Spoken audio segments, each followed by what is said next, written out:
Alright, hello everybody and welcome back to JJV Homestead Study. I say everybody lightly because there's probably just a few people that watch this. But I really don't have anything to do homesteading wise. I'm harvesting okra. If you look, you can see the okra is way over there in the main garden, I call it. I got so much to do around here. And one of the reasons I'm making this video today is I'm going to make a video based off of how Southern Prepper One's doing boots on the ground. I'm not doing the boots on the ground like he does. It's based off of it. It's my own. I actually, way back when, before he started doing that, I sent him something and he actually used it, and then that's when boots off on the ground kicked off. So I was glad to be one of the first people that he used like that. Well, I mean, not first, but he's done this a long time. He's been a YouTuber for a long time. I'm talking about this year when he really started doing boots on the ground. And there was something going on in my industry, and I'm in the medical industry. I work in the healthcare industry, and we in dire straits, people. I've been doing this for years. I've already retired from a large hospital, and I am working for a very large health care corporation, and I can tell you the things that are happening in healthcare right now are frightening. As far as how is staffing, it's terrible. We cannot get people to stay or come. We had two employees that we hired, the newest ones. As soon as they claim their bonuses, sign-on bonuses that you get half up front and half at the point of a year's time of working, they were gone. And I lost another worker, another employee, to stroke, and that's a good friend of mine. That's terrible, and I want him back, but I want him to be healthy. I don't want him. He's gonna come back limited. It's gonna be. He's gonna have to ease in. So I'm not gonna have him like full speed. And right now, I'm going to tell you, I am working. In the past 31 days, I've worked 30 days. And most of those shifts have been 12-hour shifts. I have 4 full-time staff to work a department 24/7. And in my department, I'm going to let y'all know what I do. I supervise a department, and it's transfusion medicine. And the hospital I work at, I'll say it's right here. It's very simple to explain how our workflow is. It's high complexity, low volume. We have a lot of complex workups come in, but it's not a very large amount of them. And you need to have staff that has the wherewithal to do this. And we also service high-risk OB. We also service NICU, neonatal ICU, which is very, it can become very complex on how to give the most desperate of patients blood. Babies that were born premature, under difficult circumstances. There could be a plethora of reasons why they're in the NICU, but it's very high level. It's very... You have to be able to have the technical expertise to deal with those kind of transfusion scenarios. And a lot of people think you just get blood. No, there's a lot of complex issues about getting blood. And it can be very, very complex. I had a complex workup yesterday, and man, after so many days of working straight, you really got to keep your wits about you, and I don't see any relief in sight. It's not, we don't have anyone to relieve us. We don't have anyone to come in and step in, and I'm losing another employee next month. She's got to go on family medical leave to help her father. So I don't know what the hell we're going to do. And this is all throughout the medical field, people. This is the medical field that you see. You get mad because you have long wait times in the ER. Can you imagine the frustration of a medical professional that wants to help and is hamstrung by lack of staff, lack of ability to do, you know, you spread so thin, you got to see 15 people at one time. I mean, I've been on the other end of the totem pole here. I went to an ER in Georgia when I was watching my daughter ride horses. I had an issue with my back come out of nowhere. It was just enormous pain, and I went into an ER, and it was a beautiful hospital, and I just was like, wow, this place is beautiful. It took them about 6 hours to get to me, but they weren't not doing anything. They had a full ER. I mean, they had people coming in left and right. And pain is one thing. Imminent death is another. You gotta, the people in the ER have to prioritize, and it's called triage. Their patients. And someone that's feeling pain like I was, although it seems like you have to get to them so fast, and for me it's the end of the world, oh my God. But at least I have a medical background, and I understand that there's people that have to be prioritized before my pain, and they might be something more critical than just pain. And I ended up I give them high praise for how they handled me. I mean, I had seen someone in this state before I left because I was having issues with it, and they did a horrible job. It escalated once I got to Georgia, and it escalated fast.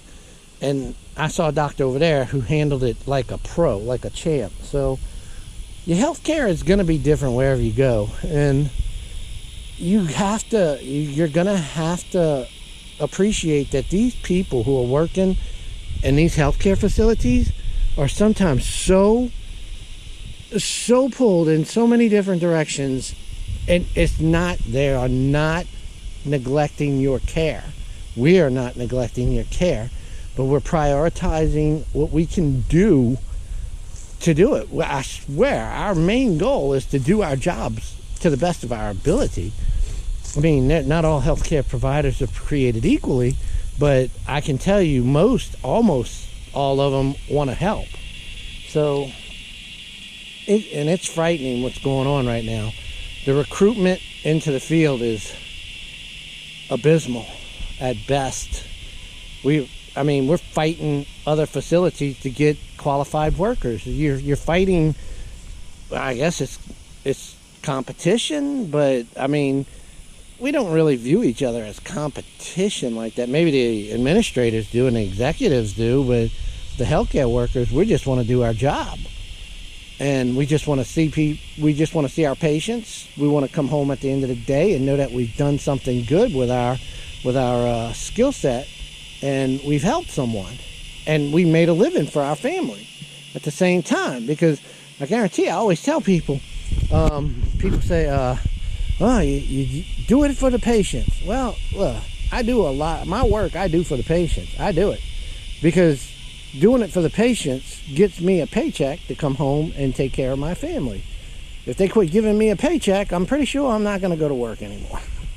So everybody always says, you do it for the patients. Well, I do it for a living, and by doing that and giving patients the best care I can give, and treating them the best they can ever receive from me, then I prove myself as worthy of the paycheck that I get, if y'all understand what I'm saying. It's like that in every field, but I'm a realist and I'm a pragmatist.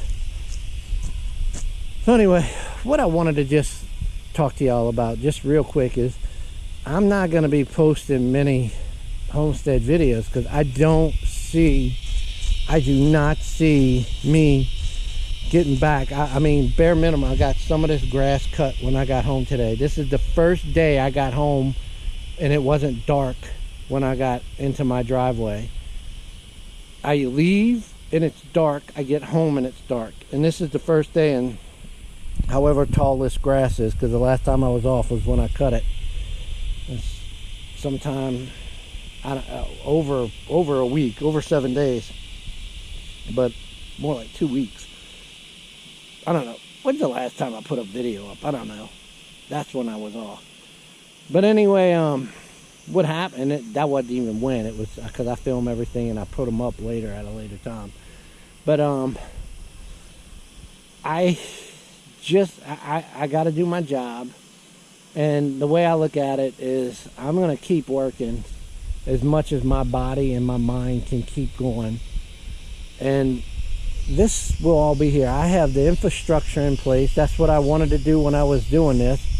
And I mean, things are going to hell over here. The raised beds just look terrible. Everything's out of control. Weeds are coming up in it. I'll take care of that later when I can. But I have the infrastructure in place. My bees that I showed you last time, they absconded.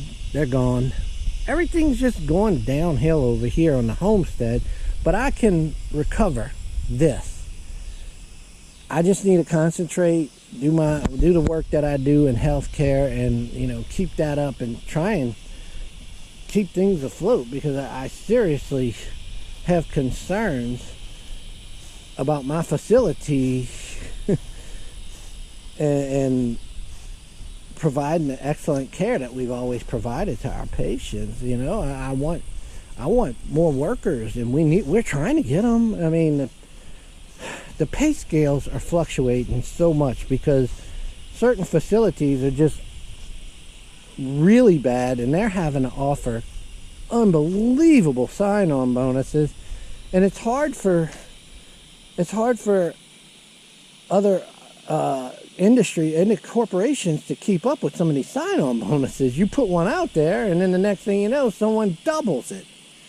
And then you got contract workers, which is, oh my God, I'm signed up with a group. I might start doing that because they're paying 3 times the pay that I would make as a staff worker. I have one that keeps recruiting me and telling me to come do this, and it's very tempting.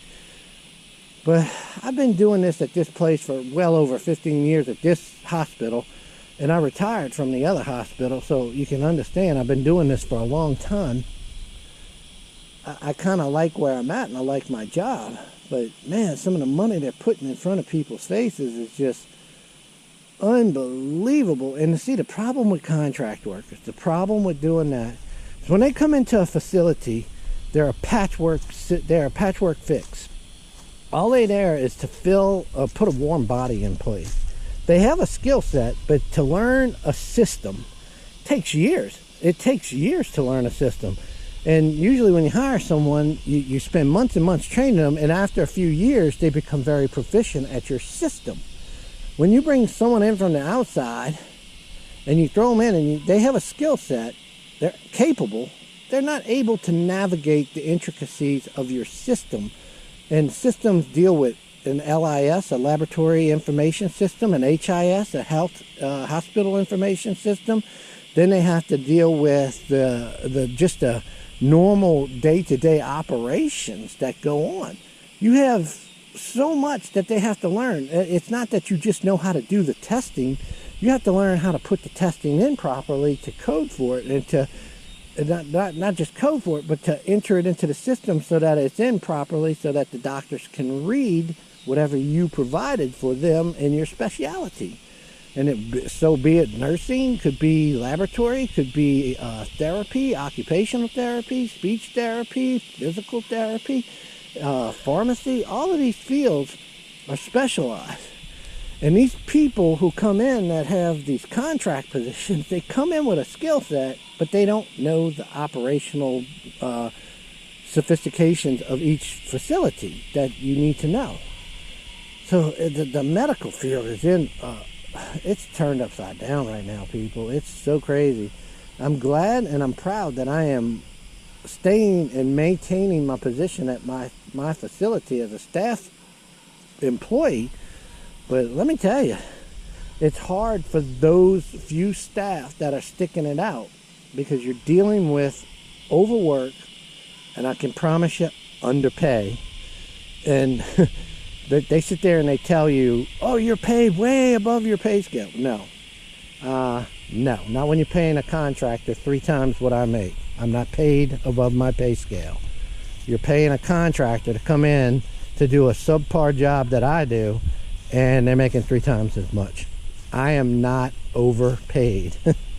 So people, I don't want to sound like I'm being so negative, but you know, these people that talk about boots on the ground, and you say, you know, you got food shortages, you got employee shortages. If you need to go to the hospital, you're going to understand how desperate the employee shortages are out there. The healthcare industry is desperate, and we need workers.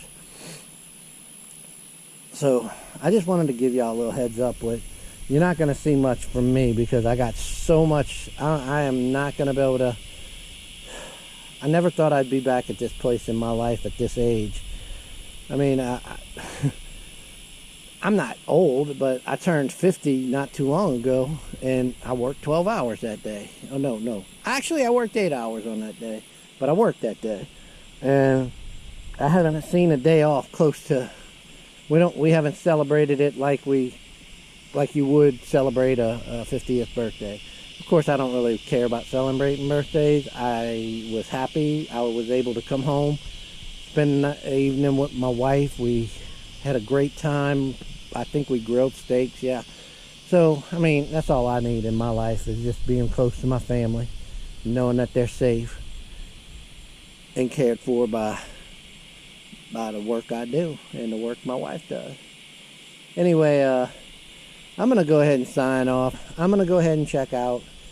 I wish I could provide some content about homesteading, but that'll come later. There'll be a lot of cleanup I got to do.